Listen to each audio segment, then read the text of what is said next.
Good evening.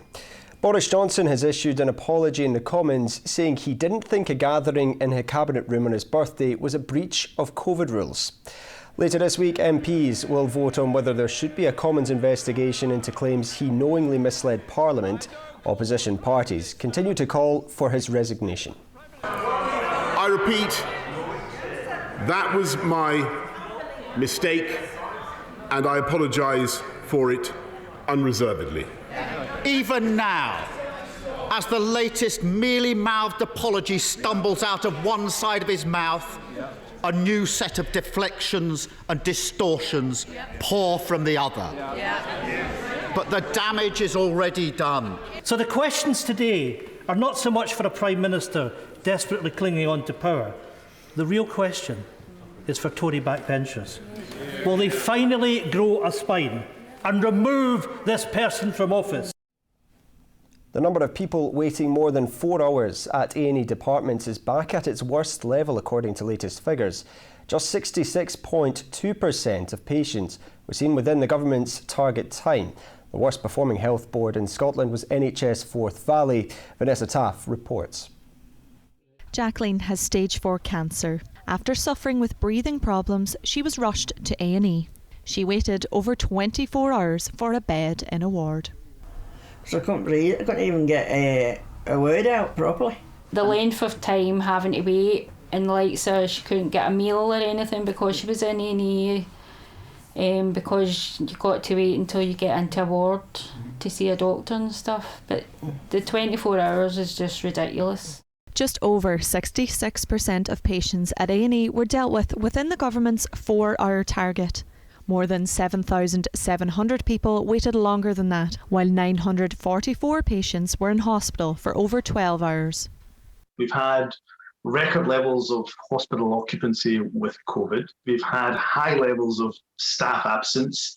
And so there's no doubt that unfortunately people have had to wait longer. And of course I regret when anybody has to wait longer than is acceptable. We know it costs lives. People die unnecessarily because of these delays. It's an example again of Humza Yousaf not knowing what he's doing when it comes to accident and emergency and medicine and the NHS in general. In an effort to tackle the increasing backlogs, the government are recruiting 1,500 additional staff. The Scottish Government talk about numbers all the time, but it's not about numbers. Numbers misses the point. It's about whether we have, not if we have more staff, but enough staff to meet the needs of the people of Scotland, and clearly we don't currently. At the moment in Scotland, there's over 6,700 nursing vacancies.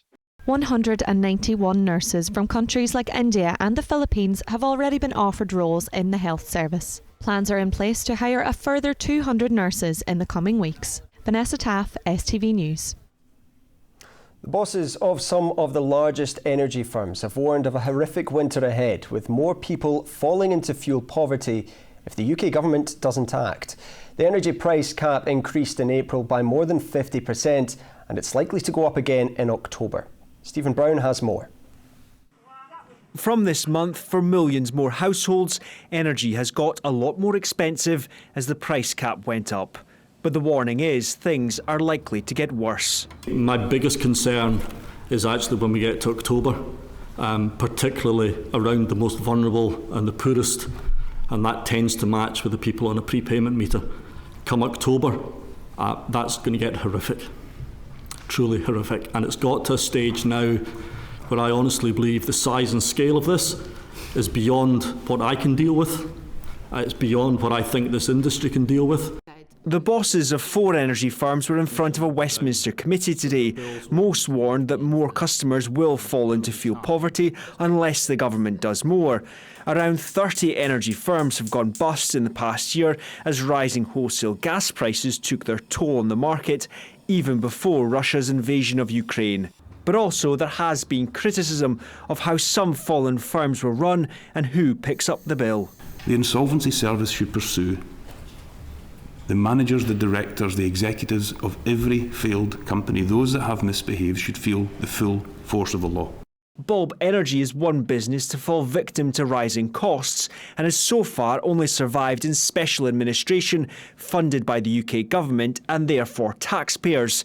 The founder, though, remains in the business on a £250,000 a year salary. Mr. Wood, when did you realise you were out of your depth? We realised in the autumn of last year that it was a very, very challenging time for the company, and eventually made the choice to put the company into administration. I am very sorry for the way things turned out. Summer may help ease energy bills a little for some, but the financial squeeze will continue for many and likely ramp up again in the winter ahead. Stephen Brown, STV News. To sport now, and VAR is coming to Scotland. The majority of SPFL clubs voted in favour of video assistant referee technology in the Scottish Premiership. It will cost top-flight clubs just over £1 million a year and will be operational midway through next season after the World Cup in Qatar. And Hibs have sacked Sean Maloney after just 4 months in charge. It follows back-to-back defeats to Hearts, including in the Scottish Cup semi-final. David Gray will be caretaker manager for the second time this season. Well, that's your late news. Now Philip has a look at the weather forecast. A light drizzle is coming in from the west.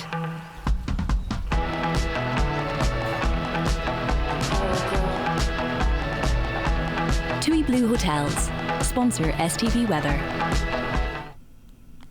Hello there. Well, as we head through the rest of this evening and overnight, the winds are easing, changing direction to an easterly, so a lot of those scattered, isolated showers are now fizzling out, fading away, and for many of us it will be a dry night with some clear skies. So where we've got the clear conditions, could see temperatures getting below freezing. Does mean we could see a touch of frost in some rural spots. For most towns and cities, though, dropping to lows of around 5 or 6 degrees Celsius. So looking ahead to tomorrow, overall a pretty pleasant day, lots of sunshine and sunny spells on offer. Through the course of the afternoon, though, we do start to see some cloud bubbling up across central parts, and some of that could be thick enough to spark off 1 or 2 showers. In the best of any sunshine, though, feeling warm, highs of 15 or 16 degrees. Looking ahead to Thursday, a fairly similar day. There is more in the way of clouds around thanks to that easterly airflow. The best chance of any sunnier conditions will be further west, where we'll see the highest temperatures, highs of around 15 or 16 degrees. Bye-bye. TUI Blue Hotels sponsor STV Weather. That's all from us here. Scotland Tonight's up next with John. Have a lovely evening. Good night.